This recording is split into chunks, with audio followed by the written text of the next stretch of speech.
중학교 때 반드시 이거를 하고 가면 고등학교 때 플러스 요인이 됩니다.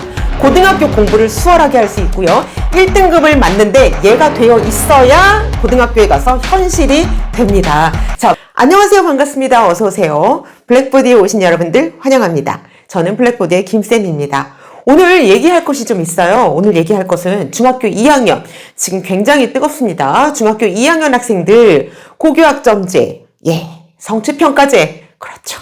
그 다음에 입시가 완전히 바뀌게 되는 거죠. 이런 상황에서 지금 중학교 2학년 학생들 어떻게 공부해야 되고 선행은 어디까지 공부해야 되는지 오늘은 그 주제에 대해서 말씀을 해보도록 하겠습니다. 자, 첫 번째는 선행 어디까지 해야 돼? 네, 선행 어디까지 해야 돼? 첫 번째고요. 두 번째, 그러면 지금 중학교 2학년 이하의 학생들 뭐 공부해야 돼? 요거 두 가지에 대해서 핵심적으로 짚어보도록 하겠습니다. 그 전에 고교학점제가 무엇인지 조금 알아보고요. 그 다음에 성취평가제가 무엇인지 용어가 좀 낯설어요. 그래서 요거를 잠깐 짚어본 후에 왜 우리가 선행을 해야 하는지, 얼마큼 선행을 해야 되는지 순차적으로 짚어드리도록 하겠습니다. 자, 고교학점제부터 보시죠. 자, 고교학점제가 무엇인가 봤더니 이렇게 정의를 하고 있어요. 고교학점제는 자, 보면 진로 적성에 따라 내가 어떤 직업을 가지고 어떤 적성에 맞는지 그거를 일단 정해야겠죠. 그래서 요것에 따라서 그리고 과목을 선택을 하고 이수를 하게 됩니다. 나는 이 진로를 정했고 이 과목이 필요해 라고 해서 선택을 하게 되는 거죠. 그 다음에 그 선택한 과목을 어떻게 해요? 이수하면서 뭐 과정 배우고 테스트도 하고 그래서 그 결과에 도달을 합니다. 그래서 어떤 기준에 얘가 합격했느냐 불합격했느냐 그리고 이수 기준에 도달하면은 거기에 대한 성적을 매기겠죠. 그리고 A, B, C, D, E 뭐 이런 식으로 매긴 다음에 그 다음에 I라는 점수는 이수가 안 된 거예요. 그러면 방침을 세울 겁니다. 어떻게 재수강하라고 하던지 아니면 대체하던지 보충하던지 다시 어떤 재테스트를 해서 미이수한 거를 이수해야지 됩니다. 그러면 그렇게 이수했을 때 대학교처럼 몇 학점이라고 하는 게 있어요. 그래서 대학교에서 240학점을 취득해야 졸업을 할 수 있어. 그러면 얘도 고등학교 때 이수해야 되는 학점을 어떻게 할까요? 취득해야지 그제서야 졸업을 시키겠다 하는 제도를 말합니다. 그게 고교학점제예요. 그러면 일단 첫 번째 진로 적성, 얘가 참 어려워요. 우리가 아이가 미성숙할 때에는 내가 어떤 것이 적성에 맞는지 어떤 진로가 있는지 일단 직업부터 다양한 게 뭐가 있는지가 좀 지식이 부족해요. 그래서 나의 진로 적성을 딱 결정하기에는 아직은 미성숙하고 정보가 없고 좀 미비하다 이거죠. 그래서 요게 조금 문제가 돼요. 그래서 고등학교에서는 1학년 때 공통 과목을 쭉 배우면서 그러면서 너의 진로 적성을 찾아가지고 2학년 때 선택 과목을 수행해라. 그리고 열심히 해가지고서는 졸업을 하면 된다. 이렇게 되는 거예요. 실질적으로 이수가 안 되는 아이 학점을 받는 아이는 그다지 많지 않을 거예요. 왜냐하면 학교에서도 어떻게든 이수를 해서 졸업을 시키려고 하는 목적이 있겠죠. 그러면 일단 요것이 그렇다고 하는데 문제가 뭐냐 하면 우리가 진로를 결정하는데 고등학교 1학년을 해보고 구체적으로 결정한다고? 그런데 고등학교를 선택할 때 나는 어떤 직업으로 갈 거야. 그러면 고등학교 선택할 때 어느 정도 영향을 미치게 됩니다. 그래서 자사고 어디를 가야 돼? 외고를 가야 돼? 과고를 가야 돼? 특목고를 가야 돼? 어디를 가야 돼? 무슨 과를 가려면 어느 고등학교를 가야 된다던데 이게 지금 의견이 분분한 거예요. 일단 그거는 더욱 자세하게 나중에 알아보도록 하고 성취평가제는 뭐냐 이렇게 볼 수가 있는데 성취평가제는 예를 들어서 95점과 91점. 그럼 점수 차이가 분명히 존재하죠. 그러면은 빵점부터 100점까지라고 봤을 때 점수대로 쭉 나열을 하면은 1등부터 꼴등까지 줄을 세울 수가 있어요. 그런데 그거 줄 세우지 않겠다 이거예요. 그럼 뭐예요? 자체적인 기준을 가지고 이제 평가를 하되 A, B, C, D, E로 평가를 합니다. 그죠? 그 다음에 A, B, C, D, E로 평가를 하면 99점이나 95점이나 둘 다 A를 맞으면 이 과목을 A로 잘 수행했구나. 그래서 그거를 어느 정도 성취했구나 라고 하는 것을 바라본다는 거죠. 그래서 선택 과목에 요것을 적용하겠다 이겁니다. 우리 선택 과목 이제 2학년부터 나타나게 되겠죠? 그래서 요것 때문에 이렇게 표시를 한번 할까요? 얘가 뭐죠? 목욕탕 표시? 자, 자사고가 불붙는 이유가 이것 때문이에요. 지금 내신도 10%까지 1등급을 준다고 하니 내가 1등급을 잘하면은 될 수도 있을 것 같아. 그 다음에 성적평까지 하니까는 내가 조금 못해도 A만 맞으면은 괜찮을 것 같아. 막 그래가지고 지금 불이 붙고 있는 상황입니다. 지금 전반적으로 이런 내용이 고등학교에서 시행이 될 것이고 지금 중학교 2학년부터 본격적으로 얘가 시행이 될 거예요. 그리고 이와 더불어서 또 행해지는 게 뭐예요? 내신을 어떻게 보겠다? 서술형으로 보겠다. 그 다음에 사고력으로 보겠다. 우리가 내신, 사고, 서술, 통합, 융합 이렇게 나오는데 얘를 무시할 게 아닙니다. 왜냐고요? 자, 첫 번째 선생님의 입장에서 한번 볼게요. 그 많은 전교생을 그죠? 한 학년에 막 7반, 10반 막 이렇게 된단 말이에요. 그 많은 학생을 다 서술형으로 했을 때 채점하려면 어떨까요?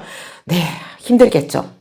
그리고 너무 자유분방한 대답이 나오면 얘는 맞고 얘는 틀리고 얘는 부분 점수 주고 그러면 이 신청하고 그러면 이게 너무나도 복잡하기 때문에 선생님 입장에서는 이게 골치 아플 거예요. 그러면 어느 적정 수준의 단계별로 채점할 수 있는 그런 문제를 출제할 거란 말이죠. 그죠? 그리고 어떤 학교는 굉장히 쉽게 낼 것이고 어떤 학교는 굉장히 어렵게 내고 우리 한 학교에서도 수학 선생님, 앞반 선생님은 되게 시험 문제를 어렵게 내는데 뒷반 선생님은 쉽게 내. 그럼 이번 시험 출제 누가 해? 반반한데 차라리 다행이다 그게. 앞반 선생님이 내는데 어떡하지? 막 애들 이게 현실이거든요. 그러니까 고등학교 선택할 때 이것도 또 중요하잖아요. 중학교 때에 얼마까지 선행을 해야 되냐? 꼭 선행을 해야 되냐?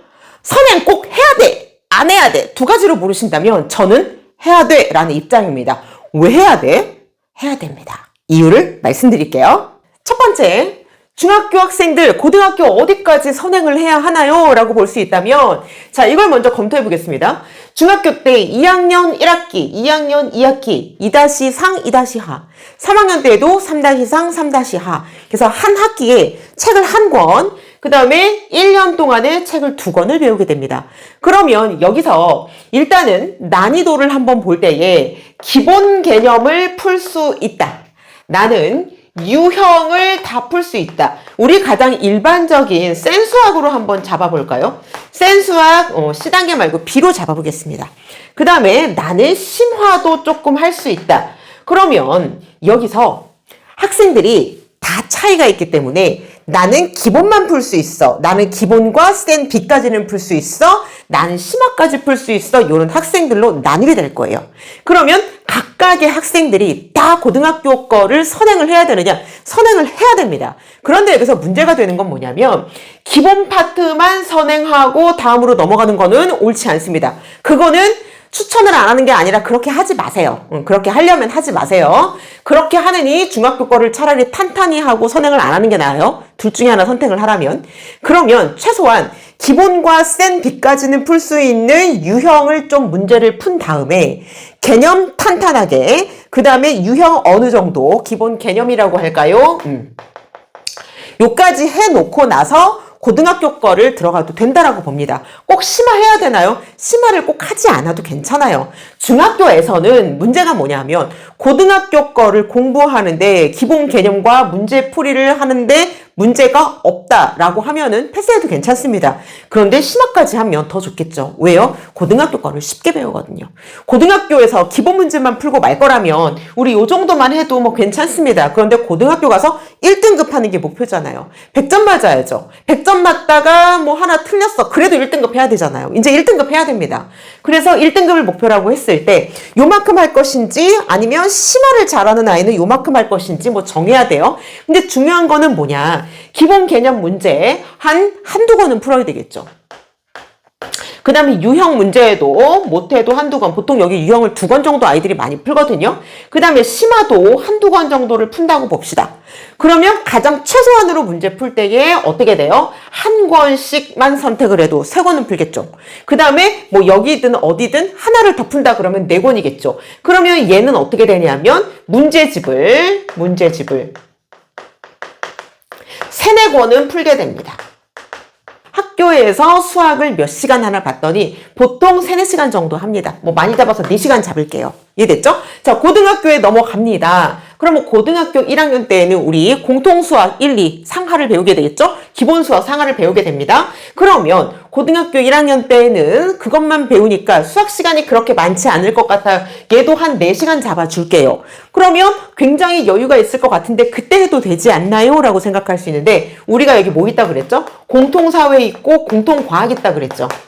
얘 나중에 수능 볼 때 고등학교 1학년 내용이 수능에 연계가 되기 때문에 수능에 나오기 때문에 얘 안 할 수가 없어요. 그리고 여기에서 통합 융합으로 나온다고 했기 때문에 얘를 수학도 선행을 못 하는데 무슨 공통사회 공통과학을 선행을 하겠어요. 여유가 얼마나 된다고. 근데 중요한 건 고등학교 1학년 때 내신이 중요하잖아요. 그쵸? 그러니까 놓칠 수가 또 없는 거예요. 특히 수시를 또 대비하고 있는 학생들 놓칠 수 없습니다. 고등학교 1학년 때부터 나는 수시로 갈 거야, 정시로 갈 거야 이렇게 딱 정해놓는 사람보다는 보통 수시와 정시를 둘 다 염두에 놓고 가는 학생이 대부분이에요. 그러다가 고등학교 3학년쯤 되었을 때 내가 이렇게 성적을 받았네. 나는 수시로 해도 되겠다. 수시하면 안 되겠다. 정시로만 가야 되겠다. 이게 조금 나뉘고 결정이 되는 거예요. 그래서 고등학교 1학년 때에는 일단 무조건 내신 열심히 하셔야 됩니다. 공부할 시간이 없어요. 양이 너무 많기 때문에. 그 다음에 고등학교 2학년으로 넘어가게 되면 이때 뭘 하게 되냐면 대수하겠죠? 그 다음에 미적분이 있습니다. 그 다음에 확통이 있습니다. 그 다음에 우리가 심화 선택으로 가는 것 중에 또 뭐 하나가 있죠? 그렇죠. 기하와 미적이 있겠죠? 편의상 매일 미적분 1, 미적분 2라고 보겠습니다. 이렇게 본다면 그러면 이제 학교에 따라서 어떻게 얘를 시간을 분배할지 조금씩은 달라질 수가 있기 때문에 이렇게 고등학교 2, 3학년에 이렇게 묶어놨는데 중요한 건 여기 있는 것이 수능을 보기 때문에 소홀히 할 수가 없어요. 그러면 얘 수능 보는데 이 얘기는 무슨 얘기예요? 수능 EBS 연계되는 문제를 풀 수밖에 없고 모의고사를 풀 수밖에 없습니다. 우리 뭐 자의스토리 기출문제 이런 거 있죠. 그리고 수능은 제가 한마디로 말씀을 드리면 내신 시험이 더 어려워요. 수능이 더 어려워요. 이렇게 얘기를 한다면 어떤 학교는 수능이 더 어렵다고 얘기할 수도 있겠지만 일단 공부를 잘하는 서울에 있는 강남권 막 이런 학생들을 보면 수능이 더 쉽고요. 내신이 더 어려워요. 그 다음에 저기 지방에 있는 학교 보면은 학교 시험이 쉬운 곳에 가면은 어떨까요? 수능이 더 어려워요. 그런데 수능은 유형을 많이 풀어보면 어느 정도 감이 잡히고 성적이 꿈틀꿈틀 오르거든요. 그래서 일단 얘는 EBS 연계가 50%까지 된다고 하는데 어떻게 안 풀어요? 무조건 풀고 반복하고 또 풀고 또 풀고 또 풀어야지. 최소한 얘 몇 권? 3권 정도는 풀어야 되는데 고등학교 2학년 때 2권 정도 푼다고 해봅시다. 그러면 얘도 이 정도 문제를 풀어야 돼요. 막 기출문제 풀어야 됩니다. 그럼 고등학교 2학년 때부터 푸나요? 아니죠. 선행하는 애는 얘도 끌어서 먼저 풀고 있죠. 그러면 자 문제를 이렇게 풀기 때문에 소홀히 할 수 없고 얘는 이공계 대학 가는 애들 선택이라고 볼 때에 대수도 문제집 몇 개 풀어야 돼요? 얘도 2-3권은 풀어야 되겠죠? 일단 요 과목을 2학년 때 배우게 되면 2학년 때 지금도 6시간 최소 보통 7시간 그리고 9시간까지도 있어요. 이렇게 해놓을까요? 그러면 4시간을 배우다가 7시간 나간다는 얘기는 무슨 얘기냐면 속도가 그만큼 빠르다는 얘기예요. 그쵸? 난이도 어렵죠? 속도 빠르죠? 수능에 나온다고 해죠? 고등학교 2학년 내신도 체크해야 되죠? 공부할 양이 엄청 많아요. 수학만 보나요? 다른 과목도 또 있죠? 그러면 우리는 고등학교 2학년 가서 이거를 해가지고선 살아남을 수가 없습니다. 그리고 실질적으로 이공계 학생들 고3 때 가가지고 요거를 배우나요? 학교에서는 여기 거를 진도를 나갈진 모르겠으나 이미 이 모든 과목은 고등학교 2학년에 다 끝내고 고3 때 가서는 네, 다시 복습, 문제풀이, 유형별, 반복학습이 들어간다는 얘기예요. 그러면 이 복잡한 거 보세요. 진도 빠르죠? 문제집 풀어야 되는 양이 벌써 몇 권이에요? 중학교 때의 수준 낮은 것하고 비교했을 때 차원이 높게 많죠? 그러면 중학교 때 미리 해놓는 수밖에 없다. 어느 정도 해놔야 된다? 최소한 고등학교, 이 내신 엄청 중요하잖아요. 고등학교 거 1학년 거까지는 무조건 필수적으로 해놓고 그 다음에 나는 조금 더 잘할 수 있다. 나는 조금 더 욕심내겠다. 그러면 고등학교 2학년 못해도 대수와 미적분. 얘는 대수 파트, 얘는 해석학 파트. 그 다음에 확률 통계는 어떻게 돼요? 확률 통계는 신기하게 여기 있는 거 잘하다가 여기 있는 거 못하고요. 여기 있는 거 못하다가 여기 있는 거 잘하는 아이들이 있습니다.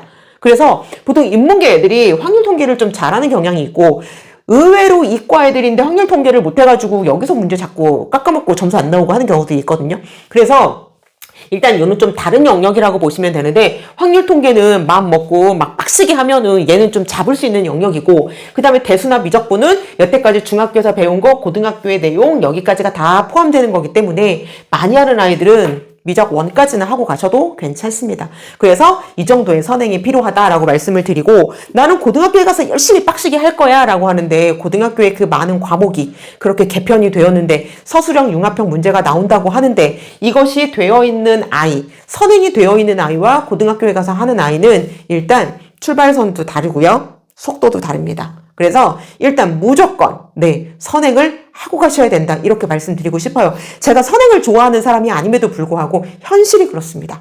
두 번째로 중학교 때 해야 하는 거 제가 쭉 나열을 해봤습니다. 이게 무슨 소리냐.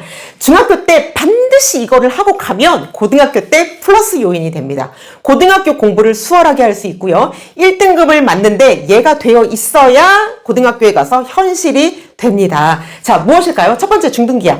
중등기하는 무슨 얘기냐? 중학교에 들어가면 1학년, 2학년, 3학년 2학기 때에 점, 선, 면부터 시작해서 선과 선이 만나서 이루는 것, 평행인 것, 요것들을 다 배우게 됩니다. 그러면 그때 나타나는 각의 여러 가지 상태에 대해서 배우게 되고요. 삼각형, 사각형, 원, 삼각비, 부채꼴 이런 거에 대해서 다 개념을, 용어를 배우게 되지요. 그때 배운 특징들을 증명하면서 완벽하게 이해하지 못한다면 고등학교에 가서 굉장히 애를 먹게 됩니다. 실질적으로 지금도 고등학교 학생들이 중등기하가 안 돼가지고 기하를 어려워하는데 고등학교 기하 별거 아니에요. 중요한 건 뭐냐면 여기 나오는 중등기하와 함수가 짬뽕 돼가지고서는 기하 파트를 만들어내는 거거든요. 거기에 삼각비가 약간 들어갑니다. 그래서 우리가 중등기하를 중학교 때에 제대로 해놔야 됩니다. 이해가 되셨죠? 자, 도형특강을 하는 이유도 이것 때문에 그랬어요. 반드시 필요한 것이기 때문에 반드시 하세요. 증명과정 꼭 필요합니다. 자, 두 번째는 문제풀이입니다. 얘는 뭐냐면 고등학교 때 가서 서술형 평가, 통합, 융합 이거 되게 많이 나온다고 하잖아요. 그러면 내가 선생님의 입장이 됐을 때 무슨 문제를 낼까 생각을 해보면 고등학교 때 선생님이 이 서술형 논술형을 채점해야 되고 객관적인 평가 기준을 가져야 되는데 그것을 하기에 가장 좋은 건 수학에서 야, 너 이거 풀이과정 써봐. 요렇게 테스트하는 거. 너 이거 증명해봐. 요렇게 되는 거. 그 다음에 너 이거 A, B, C 방법 중에서 A 공식에 넣는 거 요거 말고 B 방법으로 문제 풀어봐. 이렇게 조건을 제시해주고 원하는 거대로 쫙쫙쫙쫙 풀어내라. 요것을 평가할 확률이 굉장히 높습니다. 그러면 그것을 써낼 수 있어야 되고 그것을 설명해낼 수 있어야 되는데 중학교 때 문제 풀이 과정을 꼼꼼하게 풀어서 연습을 한다면 고등학교 때 가서 하는 거 껌이에요. 진짜 쉽게 합니다. 어떻게 하냐고요? 제가 가르친 학생이 그렇거든요. 고등학교에 가서 서술형 점수 까먹는 애들 전혀 없어요. 오히려 객관식보다 서술형 평가 더 잘 봅니다. 발표하는 거 준비도 안 하고 가서 그 자리에서 그냥 발표해요. 왜? 그냥 자기가 쓰면서 얘기하면 되거든요. 요거 중학교 때부터 연습시키세요. 그 다음에 시험 점수 이렇게 나왔는데 화살표는 뭐냐면 내 실력 그대로를 시험 점수에 나타날 수 있도록 반영해야 된다. 무슨 얘기냐? 우리 이런 경우 있어요. 평소에 저랑 수업할 때 문제집 풀면 다 풀고 다 문제집마다 동그라미인데 시험만 보면 점수가 안 나와요. 그런 경우 있죠. 혹시 내 아이가 그런 아이인가요? 네. 이거 어떻게 해야 되냐면요. 원인 찾으셔야 돼요. 제가 지금 가르치고 있는 아이 중에 그런 아이가 있는데 그 아이는 정작 틀린 것을 다시 고쳐봐. 그럼 다 고칩니다. 그럼 왜 처음에 풀 때 다 맞지 못했니? 저도 답답하고 학생도 답답하죠. 엄마도 답답해요. 그런데 그 아이의 문제가 뭐냐면 성격이 급해요. 그래서 맞는 것은 해야 되는데 옳지 않은 것은 옳은 것은 옳지 않은 것은 그러면 반대 거 고르고 성격이 너무 급하다 보니까 내가 이걸 풀었는데 답이 1, 2번에 있어. 그럼 체크하고 보기 나머지를 읽지도 않아요. 그러니까 검토도 안 해요. 그러다 보니까는 이게 성격 때문에 문제가 의도하는 것을 제대로 풀지 못합니다. 그리고 또 한 가지 케이스, 이건 다른 학생의 경우인데 어떤 경우가 있냐면 걔는 워낙 느려요. 말도 느리게 해요. 선생님 근데요 질문이 하나 있는데요 이런 경우는요 이렇게 해서 내가 답답해요. 근데 어떻게 해요? 들어줘야죠. 그 아이는 문제를 푸는데 시간이 부족해요.